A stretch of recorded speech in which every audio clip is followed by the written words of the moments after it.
Ассалому алейкум бародарҷоно, рамазонои ҳамаи шумо муборак бошад ва иди меомадагӣ барои шумо табрик мегӯм. Бигзор ҳамеша сарбаланду хонаобод бошед.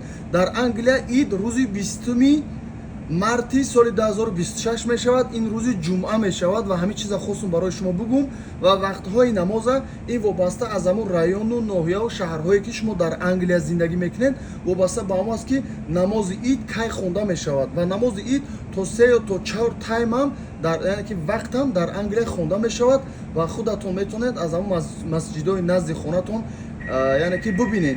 Ва ҳатмӣ кадомоятон ки дар фермаҳо ҳастен, дар Англия ҳастен, рӯзи шанбе яъне ки ҳатмӣ кадометон ки агар Лондон омадани бошен марҳамат кунен биёен. Ҳама каса кадометон ки вақт дорен ай фермо меоен, ай дигар шаҳрҳо меоен, биёен ҳаракат кунен дар дарсахони идонаи мо иштирок кунен. Бепул ҳастам. Ассалому алейкум аз Лондон.